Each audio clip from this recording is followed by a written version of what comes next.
Good morning, everybody. It is Wednesday. I just wanted to come on live to give you all a little insight of what it's like after becoming disabled.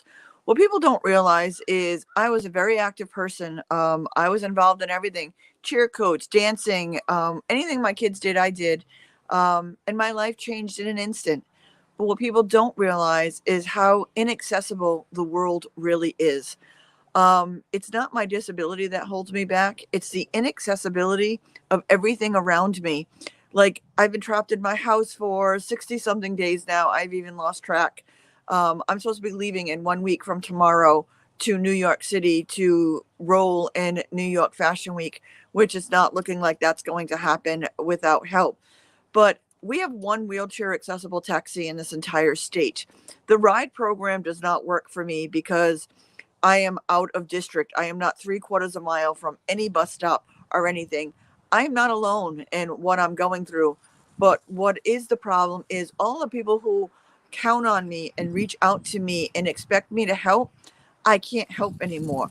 When somebody calls me for a ride, I know I'm their last hope. I know what kind of services are out there because I live and eat and breathe this every day. I can't give those people rides anymore. I can't help those. I just got a call today to help somebody get a wheelchair. Usually I would go and pick it up and drop it off. I can't do that because I have no way out of my house right now. So I can't help the homeless on the street that are in mobility devices and need a place to go or need some place to go. So by helping me get this van, you're not just helping me, you're helping all of the people that I help. And it is hundreds of people that I help weekly with all different kind of things because nobody realizes what we live and what we go through, not because of our disability or because our circumstances, but because of the world has no transportation, has no stock in accessible homes or ways to get food or other things. The world is inaccessible to us. So we need to fix that. And that's exactly what I do. And that's what my mission is. And that's what the majority of my community service is based off of, is helping others and opening the eyes of so many of how inaccessible the world is. We can quite barely take care of ourselves if we had a world that was accessible to us. Most of us who are on SSDI, we don't even get paid a living wage. Yes, everybody's talking about this big raise that we got. It wasn't really that big of a raise, and nobody could live on $1,000 a month. Think about it. Could you live on $1,000 a month as your only income when you have a house or an apartment or rent or medication or things to fix your wheelchair or your vehicles? It's not possible. It is not possible.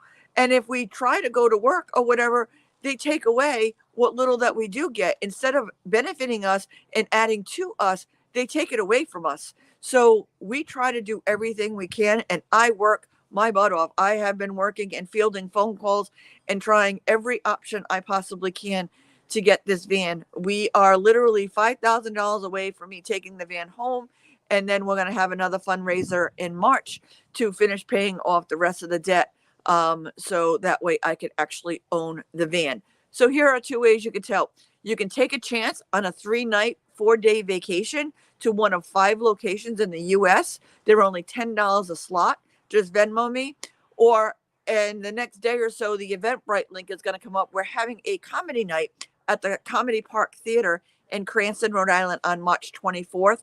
And we are looking for people to participate in that, come out and meet and greet and see everybody. And I am praying that I find a way to get there to be with everybody that night. But bigger, I'm supposed to be leaving in 1 week to New York Fashion Week. What a barrier breaker this would be for my community to see that I am rolling for 3 designers in New York Fashion Week that aren't disabled designers, that aren't, just gearing specially to us, that this is regular designers that have adapted to make sure that we were included. And I have the blessing for a once in a lifetime opportunity to roll for those designers in just 1 week. So we are short on time to make this happen, but help keep me helping so many other people out and about in Rhode Island.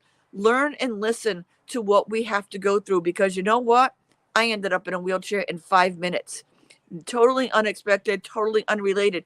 That could happen to anybody at any time. Disability is the largest minority in this country.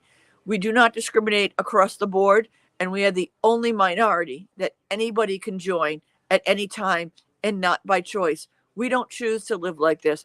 We don't choose to be like this, but we make the most of our situation and we try to live our best lives. You need to make the world accessible for us so we can participate. Because I'll tell you, I will sit down and I will help anybody out there. God made me a variety pack so I can identify with so many people, whether it's cancer, heart attack, stroke. It's Heart Appreciation Month. I could talk about that for hours between my heart attacks and my strokes that I have, and a spinal stroke that ended up me in this wheelchair. So please help me. Buy a raffle ticket. A simple $10 raffle ticket could go a long way. Or save the date for March 24th and buy your ticket immediately so that way we can get me out rolling to help all those who are desperate and are calling me that I have to say no to right now. And I hate saying no because I know what their situation is. I know how vulnerable it is, and I know how it's wearing on their mental health by not being able to participate in their lives and be out and about and doing and being useful out and about in our community. So help me help them. Help me change the world. And by getting this van, you are truly helping me change the world. Thank you very much. Thank you for listening. And I will talk to you all soon. Have a great day.